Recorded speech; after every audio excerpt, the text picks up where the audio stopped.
This card potentially, with the right combination of cards, could be one of the strongest cards in set 2.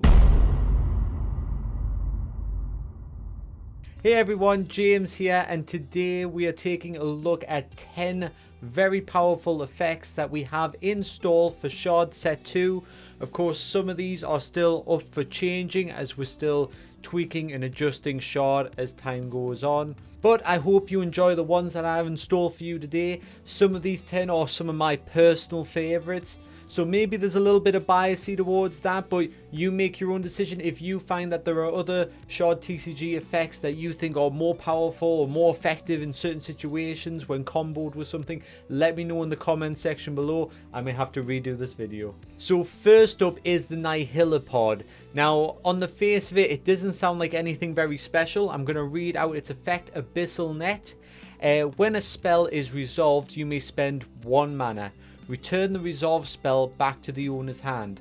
Now, this opens up a world of possibilities because in Shard TCG we have spell cards, and when you use the spell card, it goes into the void. You can't use it again. You can't get that card back. You can have copies of it in your deck, but for the most part, you use the spell, it is gone forever. The Abyssal Net actually allows you to capture the spell before it disappears, and you can reuse it again.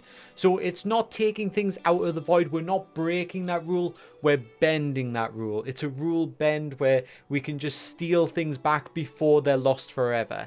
And with that, I think there is a world of possibilities for this effect. Maybe on the surface, doesn't seem so special, but could be very, very powerful once we see it in full use. When the set's complete and all the other cards are cemented, that's when we'll finally know. And next up we have the Fulgora and his effect, Soul Rush. Now on the surface of this one, it doesn't seem too powerful, but don't worry, we start to ramp up as the video goes on. So Soul Rush, yes, you spend 1 shard, which is a very demon typical effect. You spend a shard to activate their effects, and this creature gains Pierce and Splash until the end phase. Now what is really interesting about this effect is we've never actually done a combination of these two. We've never combined Pierce with Splash. So for people who don't know, Splash means that if you target a creature, it will then target the adjacent creatures as well. So you're actually hitting 3 creatures at once. So Splash. And then with Pierce, it's quite self-explanatory actually. You know, if you hit with any excess damage, that excess damage will then be inflicted to your opponent. So a Splash Pierce means that you're hitting 3 creatures, which is already 3 times the damage, and then any excess damage over that will be going to your opponents. You could be inflicting damage for each of those 3 creatures. So say if the damage exceeds by 2 on 1, you're hitting your opponent for 2. If it exceeds on 1 for 1, you're hitting your opponent for another 1, and if it exceeds on 1 for another 1. So you're hitting your opponent for 4 while simultaneously destroying 3 creatures. This is a very powerful effect, and why it is behind a cost essentially with a shard. As people know, you only generate 1 shard per turn, so it is very expensive effect to use. And also combining it with the lightning element. Lightning is all about charging up attacks for 1 big attack. So you don't maintain your attack with lightning. You charge up, you use it, and then it depletes again. So the Fulgora, with its elemental advantage, is capable of getting a lot higher attack damage than just that 3 from its jolt attack there. So potentially it could charge up to something like a 5, 7, 8. It could get quite strong, which means it would take out most creatures. So that 1 hit with the Splash and Pierce could be tremendously painful for your opponent. And this is why, on the surface, maybe this effect doesn't seem like much, but has great potential to be one of the strongest effects in the game. The Corvazar, a weird, quirky design. Is it a corvid? Is it a snake? Or is it even a stag with a weird tail thing? I couldn't decide on the day. We'll just put it that way. But yes, it has an effect called Soul... No, it doesn't. It has an effect called Lost Souls. So once per turn, spend 1 strength and then sacrifice a creature from your graveyard. Now, if you check out the Corvazar's attack there, it's got Crimson Wrath, which means it can gain strength. And this kind of flips the whole idea of demons on its side, because the whole idea of demons is they sacrifice shards to gain effects. This one will actually sacrifice strength in order to gain shards. So it's a little bit of a reverse function, but it's still shard adjacent, so we felt like it was still a bend to the rule and not so much a break. So yes, so to be able to sacrifice anything from your graveyard means that you're sending it from your graveyard to the void, but then you'll get those shards. So you see you've got a 3 shard creature and all you have to do is spend 1 strength to do so. That there has a lot of potential. You know, we've got some other effects that worked in a similar way, like Soul Conduit, where you can sacrifice it on the field and then it wouldn't go to the void, it would go in the graveyard instead. And that was proven to be quite a good one. Not so much as very powerful, but definitely a very handy spell if you're looking to keep a lot of creatures in your grave for later, we'll say. So yes, this one, a lot of potential, as you could sacrifice something very powerful for something very, very cheap. Okay, the judicum. Right, so the judicum on its surface, it doesn't sound like much once again.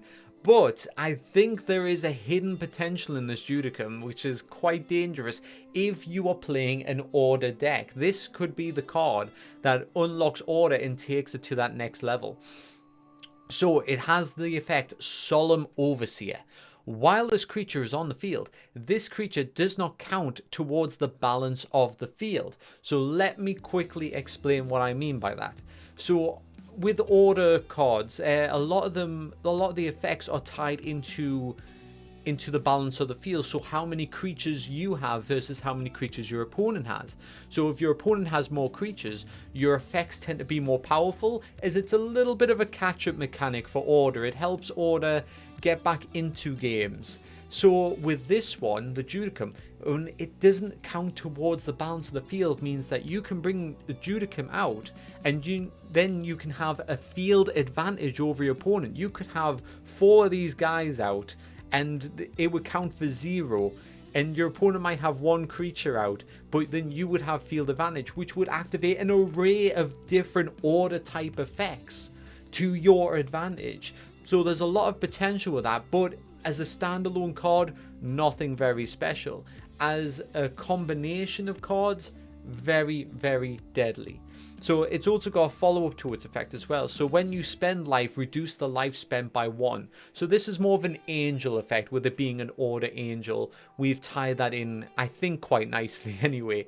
So yes, so it's because it's got like that angelic effect of reducing life spent. It also works very well in angel decks. Now angel taps into a lot of life, and if you have several of these out and they will passively reduce life costs, then you can unlock an array of effects with the angels as well. And the angels, like the demons, when they cost soul shards to activate their effects, angels like to spend life to activate effect. And of course, you need life to stay alive in the game. So to have something that reduces those effects and means that you're getting more for what you're paying for, that's fantastic. You know, this card potentially with the right combination of cards could be one of the strongest cards in set 2. And it's a 1-shard creature, by the way. Right, the Faster Grabble. Now, I think people who know the Faster Grabble may have expected this card to show up today. So the Faster Grabble, it's a 2-shard amphibian, and it has terrifying first impressions. Now, when we just made this, I thought, well, that's a fun effect, but then we've seen it being used, and I think it's been nerfed a little bit since then, but oh my god, it is terrifying. So when this creature is ready and the creature is summoned with a shard cost less than this creature, the summoned creature cannot use an attack action this turn. Right, so essentially the Faster Grabble being a 2-shard creature means that if you summon a 1-shard creature, it cannot attack on that turn. The Faster Grabble basically freezes it in fear. Now, it used to be 1 and 2-shard creatures, but that was just proven to be such a lockdown effect because we use an awful lot of 1 and 2-shard creatures, and then the 3s and 4s tend to be a little bit more luxurious. You know, you might see a couple of 3-shard creatures, a 4-shard's your big hitter, and then a 5-shard, that's like legendary. You know, it's very, very specific if you ever see a 5-shard creature out. So, the Faster Grabble locks down those 1 and 2 shards originally, which was a hell of a strong effect we found, because every time you were getting a creature out, you just couldn't do anything with it, and the Faster Grabble was normally gobbling them up before you had a chance. So it was terrible to play against. It really was. So it's got a little bit of a nerf, but I still think it is incredibly strong. Right, so next up is the Corinne, and if people were expecting the Faster Grabble, they were probably expecting the Corinne, because when we first released this, people were just astounded. They were thinking, how can you release something this strong? Because on its surface, it just seems like such a powerful creature, and this is why. It's got an effect called Storm's Fate. Now, when this creature deals piercing damage to an opponent, double the damage dealt. This is your finisher card. If you get this card out, we expect you to be finishing off the game with it, essentially, and that's what makes it a little bit scary. So we've tried to balance it up with it's got alpha, which means that it will automatically attack another alpha creature if it's out, so you have to be careful about how you play it in case it starts mashing with the wrong target. So that limits it in the way. It's a attack Magna Storm. It uses it's an attack with pierce, so obviously we need the pierce on the Corinne to be able to do the piercing damage. But of course, it's only damage dealt. So say if you were attacking something and it had 6 health, the Corinne would only pierce for 2 damage, and then that 2 damage would be doubled to 4. So there's a lot of situations, I think, where the Corinne won't be dealing an incredible amount of damage, especially with Shard where you have 25 health, 25 life. So to only deal 4 isn't too bad of a card. But if you have a low level creature out when this baby comes out and it says only got 2 health and you're hitting it, that's a pierce for 6, which doubles, so then now you're hitting 12. You're not very far off being able to take out like half of your opponent's health, really. Now, another thing I should add to this as well, it has to be piercing damage. If the Corinne attacked directly and hit your opponent for 8 damage to their life, then it will only inflict 8 damage. So there is where there's a little bit of balance. The Corinne has to target things on the field. It can't bypass and go straight for the opponent. So hopefully that balances things out. It still needs a bit of testing. We'll see how it goes. The Araxia. Now, the Araxia I think is a really cool concept for an arachnid card, like a spider card, okay? So what a lot of the spiders do, they have a lot of high counter abilities. So they're more based on you come in for the attack and then they pounce on you and take you out. So people who are used to playing against arachnid cards will go, well, I don't want to attack. I'm going to try and take them out with spells and things like that. Try and work around, try and clear out the spiders before you come in, because if you step into that spider's nests, they're going to pounce on you. Okay, so Araxia. Imposed Dark Thought. Once per turn during your opponent's combat phase, target an opposing creature. The target creature gains Berserker until the end phase. The target creature is inflicted with 1 weakness. Okay, so what this card has done, despite it being a very powerful cloaked creature, by the way, I mean, it's got a 10 counter and it's cloaked, which means you can't target it. Now, on top of that, it's giving your opponent Berserker. Now, for people who don't know, Berserker means that your creature will have to attack. It becomes like enraged. Essentially, it's an enraged mode, and it goes in, so it just goes for an attack. It has to attack, and it has to attack first. You can't strategize if you have Berserker. Berserkers go first. That's the rule. So this creature lurking in the shadow inflicts that, enrages your opponent's creature. The opponent creature has to come running in. If there's nothing to target, it has to target your opponent. So you have to be careful with that, because you could force them to attack you personally, which is, it could be a big hit to your life. But when that happens, that allows Araxia to use its rancorous torment, which is a 10 attack, which pretty much takes out anything in the game unless they've got certain buffs to it.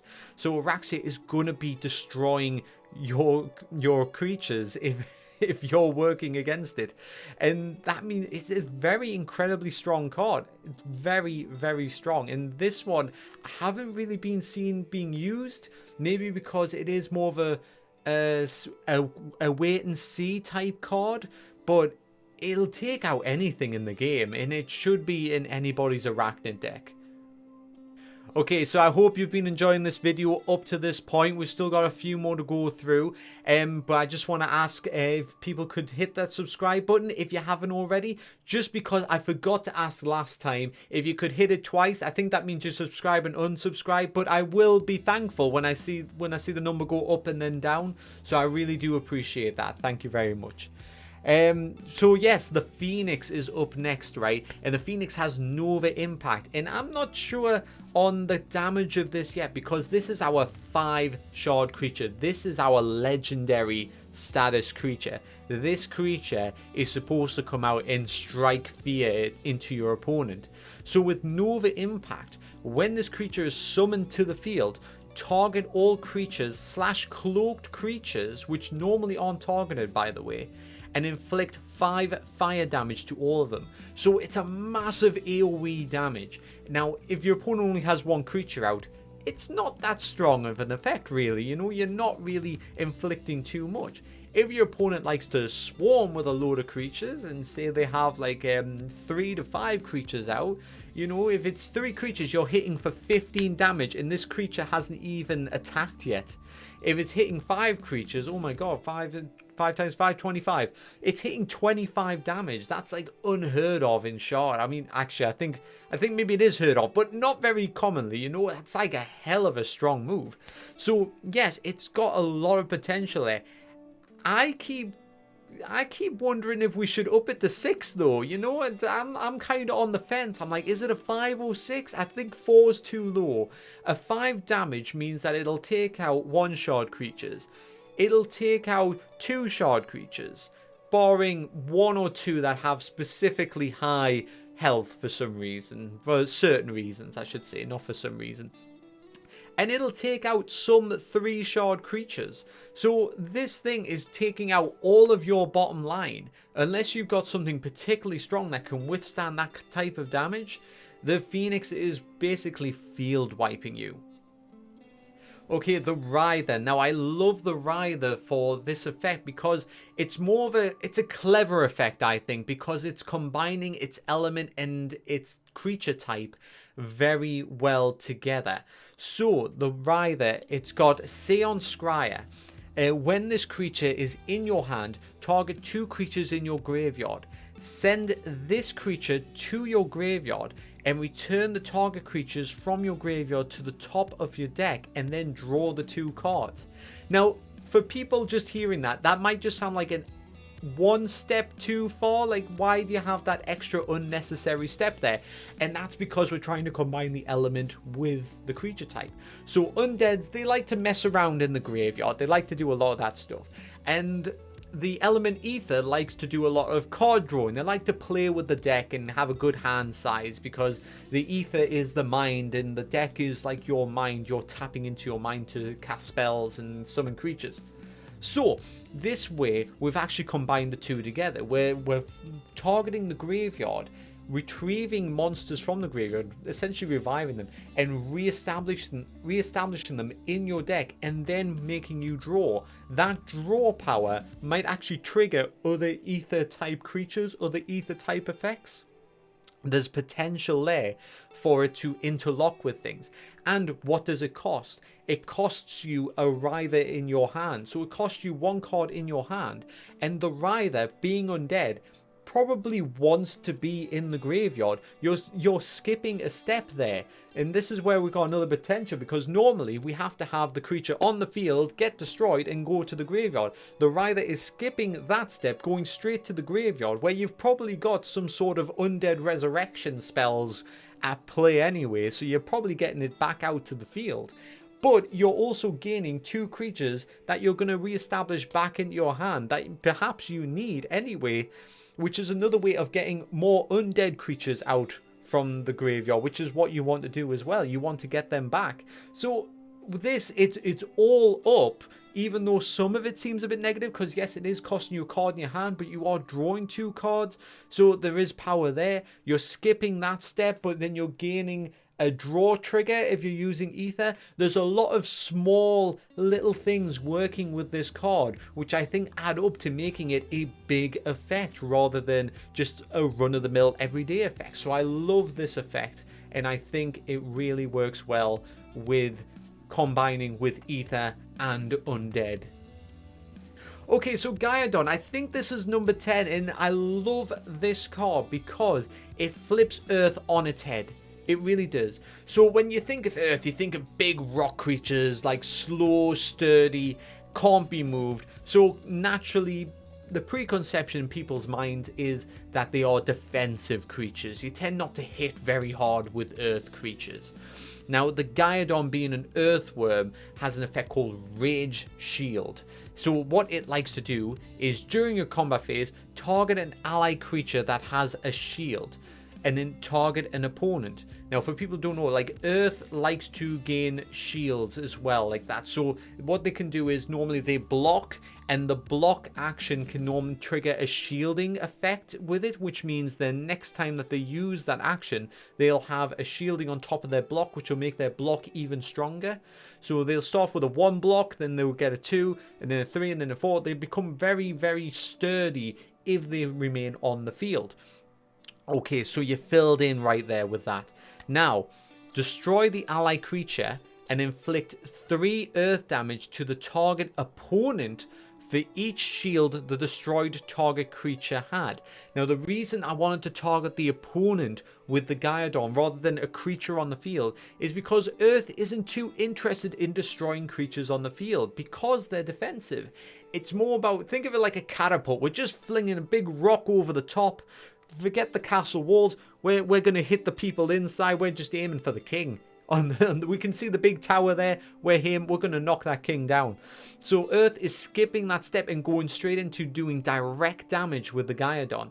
So if you destroy a creature with just 1 Earth shield, 3 damage, it's decent. You know, it's decent. Maybe not even worth getting rid of a creature for that. You know, I'd rather have the creature on the field. But if the creature had, say, 3 shields, I'm hitting my opponent for 9 damage. Now remember, at full health my opponent has 25 damage. If I've got an earth creature out there with 5 shields, that's 15 damage. That's 15 direct damage from an earth creature. Now, earth creatures, they don't want to be moved, so you're going to be having difficulty breaking down an earth deck. And then this earth deck could suddenly hit you for 15 direct damage without even taking out any of your creatures. You've got all your creatures there ready to block. It doesn't care. It's hitting you for 15 damage. Right, it does that twice. You've won the game. Now, building up that type of shielding takes time. So you're probably not going to suddenly do it twice in a game and actually win. But the potential is there, and that's why this effect is so powerful. It's always about the potential. It's the what if factor. I don't want to just pick a card and go, well, this effect says that it does 30 damage, so that's why it's the strongest. That's boring. That wins flat out. And if I put that in the game, it renders all the other cards useless. It's the nuance of these effects. So I hope people can see this effect for the power that it potentially has. And hopefully we get to see it in use. I want to see a game-winning situation with the Giadon. I've been meaning to build a brand new Earth deck because I don't think I've done it since set 1. I've been messing around. I know I did the I did my lightning deck because, you know, the Corinne, you know, it was a lot of fun. But I definitely want to build a deck perhaps based around the Giadon, trying to see if Earth is up to snuff, right? We want to see Earth having that type of game-ending potential, so I'm really excited for this one. So that was 10 creature effects. I really hope you enjoyed it, and don't forget to hit the like button and subscribe if you want to see more like this. I like doing little analyses of Shard, but sometimes I'm a bit hesitant to do it because I know we're constantly making changes, and then these videos can become a little bit outdated, but these are some effects I don't really expect to change, and if I do, I expect them to be little tweaks and not massive changes. So I think these ones are pretty solid. Okay guys, thank you very much. I'll see you next time.